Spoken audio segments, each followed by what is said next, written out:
चलिए दोस्तों, मैं लेके आया हूँ आपके लिए फिजिक्स क्लास 12 यूपी बोर्ड 2025 के लिए मोस्ट इंपोर्टेंट स्पेशल सीरीज, जिसमें मैं आपको बताऊंगा मैं मोस्ट इंपोर्टेंट क्वेश्चन जो यूपी बोर्ड 2025 के लिए मोस्ट इंपोर्टेंट रहने वाले हैं। दोस्तों, अगर आपको ये नहीं पता होगा कि कौन से क्वेश्चन है जो यूपी बोर्ड 2025 के लिए मोस्ट इंपोर्टेंट है, इनमें कौन से क्वेश्चन है जो यूपी बोर्ड में हर साल रिपीट किए जाते हैं या 1 साल या 2 साल छोड़कर लगातार रिपीट किए जा रहे हैं, तो आप अच्छे से तैयारी नहीं कर पाएंगे और आप ज्यादा पढ़ने के चक्कर में जो मोस्ट इंपोर्टेंट क्वेश्चन है उन्हें छोड़ देंगे। तो इस समस्या को देखते हुए मैं आपके लिए सभी सब्जेक्ट की एक स्पेशल सीरीज लेके आया हूँ, जिसमें मैं कराऊंगा आपको वे मोस्ट इंपोर्टेंट क्वेश्चन जो यूपी बोर्ड 2025 के लिए मोस्ट इंपोर्टेंट रहने वाले हैं, जो यूपी बोर्ड में हर साल रिपीट किए जा रहे हैं या 1 साल या 2 साल छोड़कर लगातार रिपीट किए जाते हैं, जिससे आपका टाइम बच सके और आप बहुत कम टाइम में पढ़कर यूपी बोर्ड 2025 में धमाल मचा सके। तो चलिए दोस्तों, स्टार्ट करते हैं इस स्पेशल सीरीज के इस पार्ट को। दोस्तों, मैंने केमिस्ट्री की स्पेशल सीरीज के कुछ पार्ट भी अपलोड कर दिए हैं और प्लेलिस्ट उनकी बना दी है। अगर आपने उन्हें नहीं देखा तो आप उन्हें जाकर जल्दी जल्दी देख सकते हैं। मैंने फिजिक्स के जो न्यूमेरिकल्स हैं उनकी स्पेशल सीरीज के जो पार्ट हैं उनकी भी क्या बना दी है, प्लेलिस्ट बना दी है, आप उन्हें जाकर देख सकते हैं और यूपी बोर्ड 2025 में धमाल मचाने की तैयारी कर सकते हैं। तो चलिए दोस्तों, स्टार्ट करते हैं इस स्पेशल सीरीज के इस पार्ट को। क्या है क्वेश्चन हमारे पास? एम्पियर के परिपथीय नियम के आधार पर अनंत लंबाई के सीधे धारावाही चालक द्वारा उत्पन्न चुंबकीय क्षेत्र का व्यंजक ज्ञात कीजिए। ठीक है, अथवा में ऐसे पूछा जाता है क्वेश्चन, एम्पियर के परिपथीय नियम का उल्लेख कीजिए। इस नियम का उपयोग करके अनंत लंबाई के सीधे धारावाही तार के निकट किसी बिंदु पर चुंबकीय क्षेत्र की तीव्रता ज्ञात कीजिए। ठीक है, अब ये कौन कौन से सन में आया हुआ? यूपी बोर्ड 2018, 2022, 2023, 2024 में आया हुआ क्वेश्चन है। और अगर किसी के पास 2024 का पेपर है और उसके पेपर में क्वेश्चन नहीं दिया गया तो वो ये ना सोचे कि यूपी बोर्ड 2024 में आया हुआ नहीं है, क्योंकि यूपी बोर्ड हर साल 7 सेट बनाता है और साथियों के साथ सेट आपके पास उपलब्ध नहीं होंगे। आपको देखना पड़ेगा 2024 का FU सेट, उसमें एक क्वेश्चन आया हुआ है। क्या आया हुआ है? एम्पियर के परिपथीय नियम के आधार पर अनंत लंबाई के सीधे धारावाही चालक द्वारा उत्पन्न चुंबकीय क्षेत्र का व्यंजक प्राप्त कीजिए या ज्ञात कीजिए। ठीक है, ये क्वेश्चन आया हुआ था 2024 में, 2023 में भी आया, 2022 में ये आया, 2018 में भी आया। ठीक है, मतलब क्वेश्चन एक ही है और बदल बदल के पूछ लेता है, घुमा घुमा के, तो इसलिए मैंने अथवा लिखवा दिए कि इस टाइप से क्वेश्चन पूछ लिया जाता है। अगर अनंत लंबाई का आ रहा है, अनंत लंबाई कहीं भी दिख रहा है, तो आपको यही क्वेश्चन करना है एम्पियर का परिपथीय नियम का। ठीक है, तो अब कल लिखेंगे आंसर इसका और हेडिंग डालेंगे एम्पियर का परिपथीय नियम। ठीक है, ये चित्र बना देंगे। ठीक है, अंडाकार है, ये R है, ये P है, ये DL वेक्टर है, ये B वेक्टर है, ये भी I है, ये भी I है। ठीक है, ये रिवीजन चल रहा है, जल्दी जल्दी करेंगे इसे। तो एम्पियर का परिपथीय नियम क्या है? एम्पियर का परिपथीय नियम, चुंबकीय क्षेत्र प्रेरण, चुंबकीय क्षेत्र प्रेरण B वेक्टर की बात हो रही है, का किसी बंद वक्र के लिए, का किसी बंद वक्र के लिए रेखीय समाकलन जो है ये B vector dot DL vector, इसे बोलते हैं समाकलन का चिन्ह, यानी समाकल। ठीक है, समाकलन B vector dot DL vector वक्र द्वारा घेरे गए क्षेत्रफल से होकर प्रवाहित नेट धारा I का μ0 गुना होता है, μ0 गुना होता है। ठीक है, तो क्या होगा, क्या लिख सकते हैं अब हम इसे?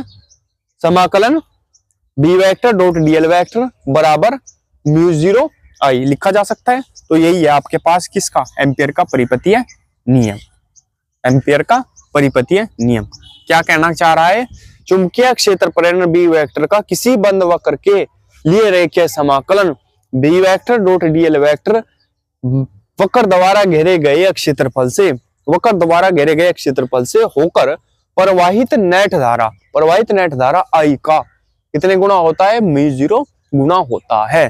ठीक है, यही अर्थात समाकल B vector dot DL vector बराबर μ0 I। ठीक है, तो यहां तक इसका स्क्रीनशॉट ले लेंगे, फिर इसका व्यंजक स्थापित कराऊंगा, व्यंजक ज्ञात कराऊंगा बहुत ही आसान तरीके से, क्योंकि आपको बहुत ही अच्छा लिखना है जिससे एग्जामिनर आकर्षित हो, जिससे एग्जामिनर पर बहुत अच्छा प्रभाव पड़े कि हाँ इस लड़के की कॉपी अच्छी है। ठीक है, ये नहीं कि बुक में से उतारा और लिख दिया, तो वो उससे अच्छा प्रभाव नहीं पड़ता, वो तो बस रट्टा है, एक रट्टा मारो और चेप दिया, उसे नहीं पढ़ना है। ठीक है, तो स्क्रीनशॉट ले लेंगे इसका, आगे बढ़ेंगे जल्दी से जल्दी। दोस्तों, करते हैं अब इसका सॉल्यूशन, जो व्यंजक है वो सिद्ध करेंगे। ठीक है, तो बहुत ही आसान तरीके से समझाऊंगा। तो लिखेंगे B वेक्टर का, ज्यादा लिखना भी नहीं है, बस मेन ठीक है, नकल नहीं करनी मॉडल की बुक की। संपूर्ण वर्त के लिए रेखीय समाकल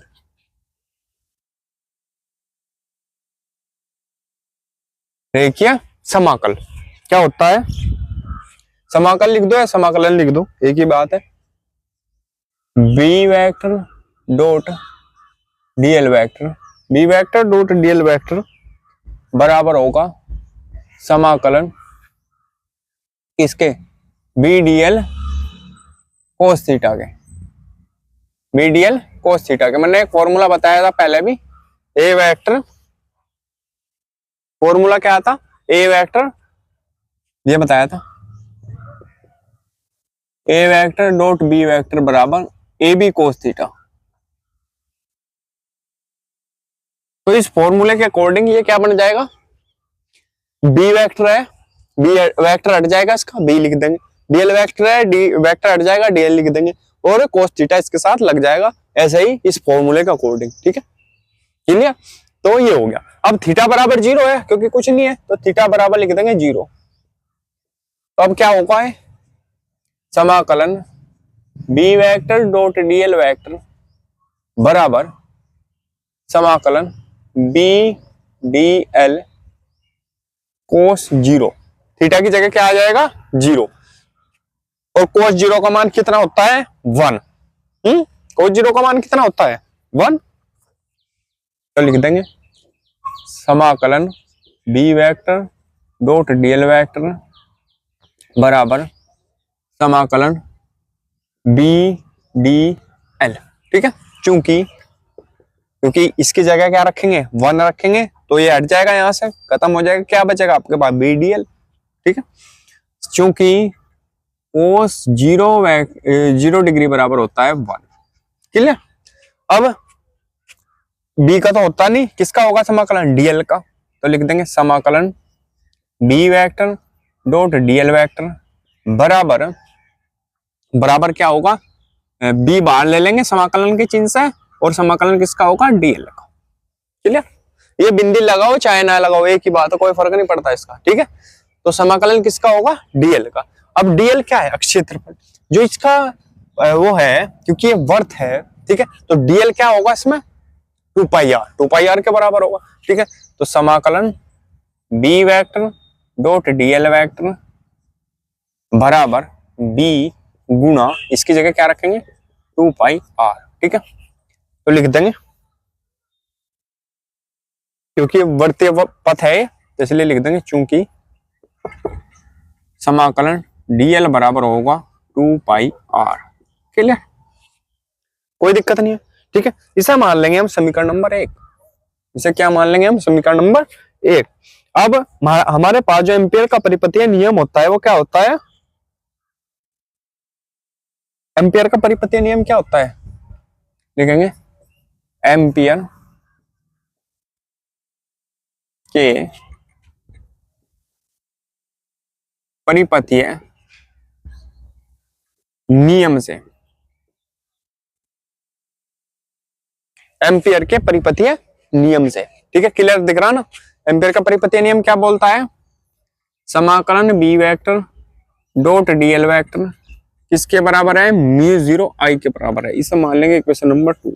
अब देखो, दोनों इसी के मान है, B vector dot DL vector बराबर ही है, और B vector dot DL vector के है। तो हम क्या कर सकें? जब ये दोनों के मान एक हैं, तो इनके आपस में मान भी बराबर होंगे एक दूसरे के। तो हम क्या लिख सकें इसे? बी गुना 2 पाई आर बराबर म्यू 0 आई। क्लियर है? समझ में आ गया? ठीक है, अब लिख देंगे समीकरण 1 व 2 से, समीकरण 1 व 2 से। ठीक है, क्या हो जाएगा? बी गुना 2 पाई आर बराबर म्यू 0 आई, म्यू 0 आई। तो बी बराबर आप क्या लिख सकते हैं? म्यू 0 बटे 2 पाई, या ऐसा लिख लो म्यू 0 आई बटे पूरा का पूरा 2 पाई आर। ऐसे ही तो लिखा जाएगा। ये कहां जाएगा? ये 2 पाई आर कहां जाएगा? इसके नीचे चला जाएगा, कोई दिक्कत नहीं है। आप क्या लिख सकते हैं, यही हमें सिद्ध करना बस, या इसे अलग अलग करके लिख दो। b बराबर म्यू 0 बटे 2 पाई आई बटे आर, ऐसा भी लिखा जा सकता है, ठीक है, कैसा भी लिख दो, यही इसका आंसर होगा, यही हमें सिद्ध करना था। ठीक है, तो स्क्रीनशॉट इसका ले लेंगे। तो दोस्तों मेरे जो पार्ट है में छोटे छोटे होते हैं, तो आप पार्ट देख कर ना घबराएं। ठीक है, एक ही क्वेश्चन होता है, उसमें ज्यादा क्वेश्चन नहीं होते, शॉर्ट क्वेश्चन है, मैं ले लेता हूँ मैं 2-3 एक पार्ट में, बाकी ज्यादा नहीं होता, जिससे आप एक दिन में कवर कर पाए। और मेरी फिजिक्स ऐसी है कि अगर आपने एक दिन क्या 3-4 घंटे में ही आपकी पूरी फिजिक्स का रिवीजन हो जाएगा। ठीक है, अगर आप मेरे पार्ट्स को देखते रहेंगे। और तो दोस्तों अगर वीडियो अच्छी लगी हो तो प्लीज वीडियो को लाइक कीजिए, कमेंट कीजिए और हमारे चैनल को सब्सक्राइब कीजिए और घंटी का बटन भी दबा लीजिए, जिससे आपको हमारी वीडियो की नोटिफिकेशन सबसे पहले मिल सके। मिलते हैं अगली वीडियो में, तब तक के लिए बने रहिए हमारे चैनल पर। धन्यवाद।